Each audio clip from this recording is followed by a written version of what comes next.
informant. Rat Low, nah, informant. that's not no informant. Yeah, Stop a it. rat. Woody, rat. Do, rat. Gunner, Sergio, want to tell it, rat. Money, Did you rat. say Sergio Wanatelli? Money, rat, Booker. You understand me? What's the other one? The Mice Nietzsche, because he laying beside him. You understand me? Mice Burger.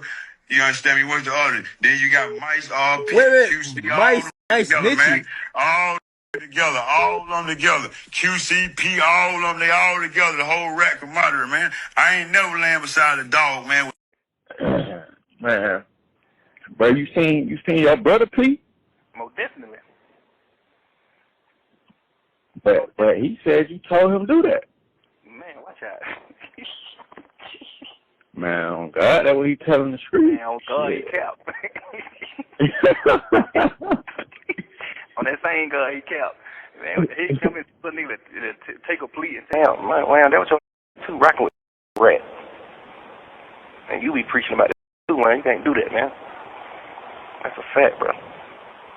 You dead wrong about that anyway. Yeah, bro. I understand all that. Help put you on. Listen, man. A rat. I don't know what happened. $1 million. Man, you're a rat. Whatever you talking about. You got somebody sent to change. Imagine telling them.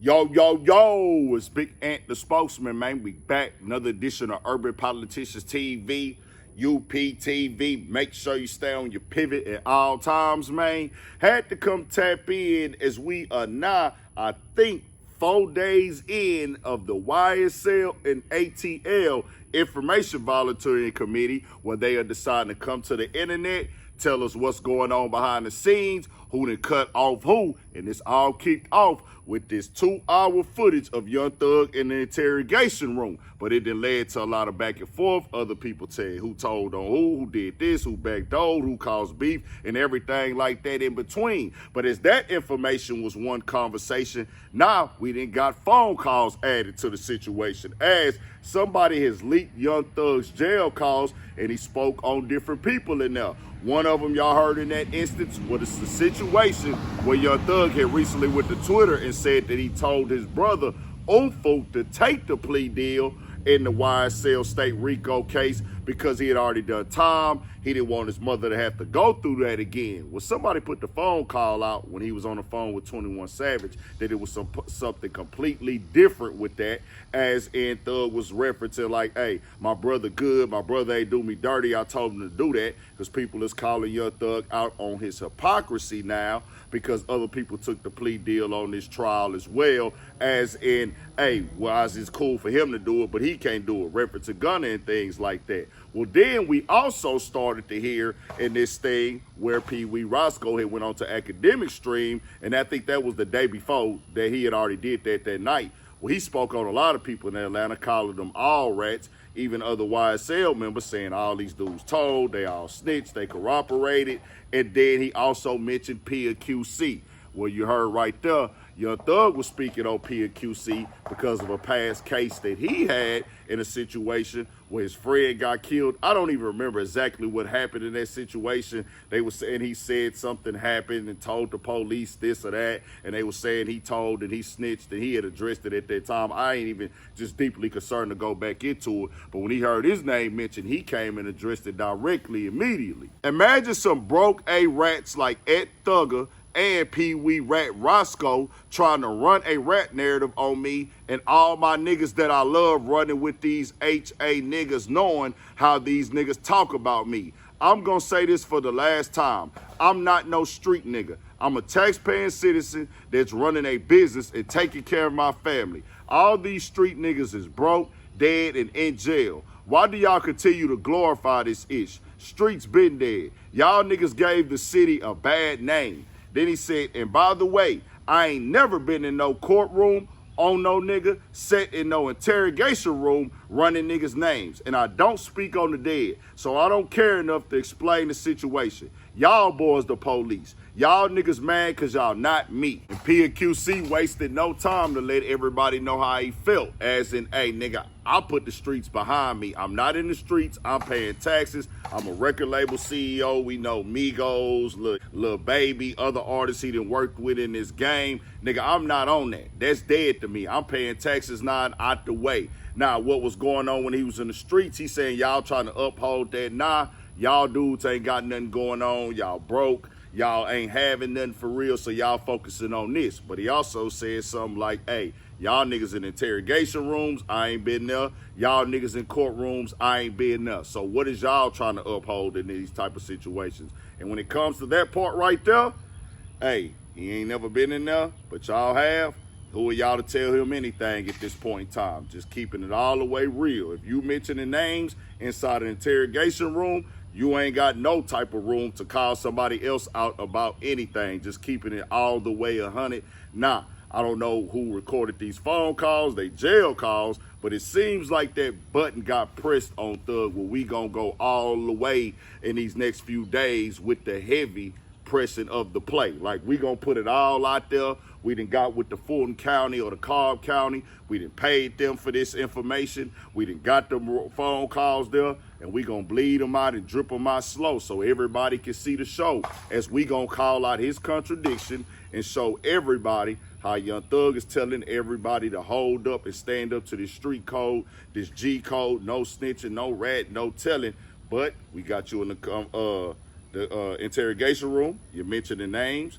You're talking about selling weed. You're doing this, you're doing that. Then also, you on the phone calling other people snitches and rats. You're saying this and this about them. Nah, they gonna put it out there now. And it just is what it is at this point in time. And it is so much going on with this conversation right now. And at the end of the day, bro, if you was in the streets, if you was stuck, and I don't care who it is, any of these guys, if you was claiming a gang, if you want to be looked at as a real nigga, a street nigga, and a gangster, it ain't no type of explanation for you to be in the interrogation room giving names in any situation, telling who did what, how, what. You're not even supposed to be talking to the police. You're supposed to be asking for your lawyer and going on about your day. It ain't nothing to talk about, because anything after that is helping them. That's called telling. That's called snitching. Now, I do know that niggas be trying to do the spin move, but at the end of the day, your friends, the people that rock with you, and niggas speaking on it can say, yeah, bro, I know you was trying to spin them. I know you was trying to lie,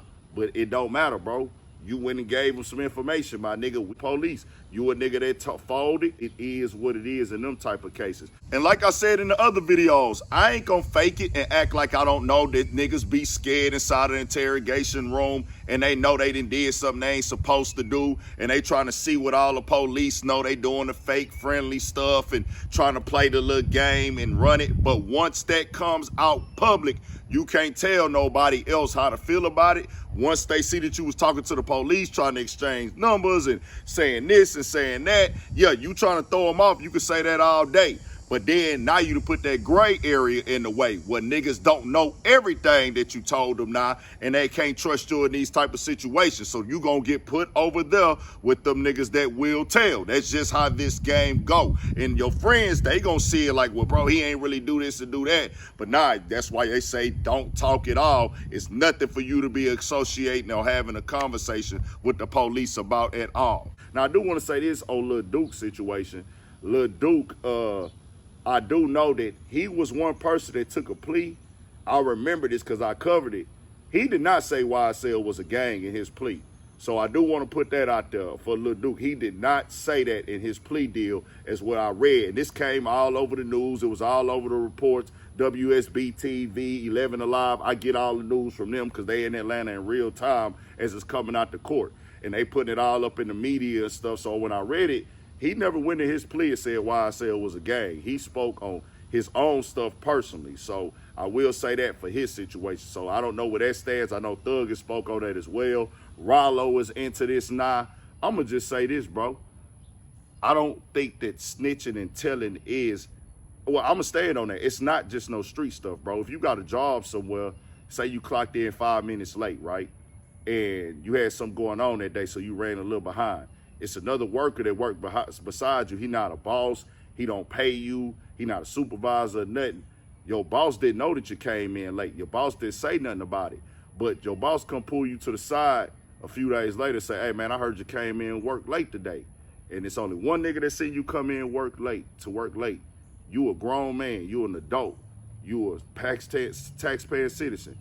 What you gonna say about that nigga? You gonna say that nigga snitched on me. You see how that works? It's about the code, the ethics, the integrity, the morals, the principles. As an adult, that's what we talking about. Nobody in elementary, nobody in middle school here, nobody in high school.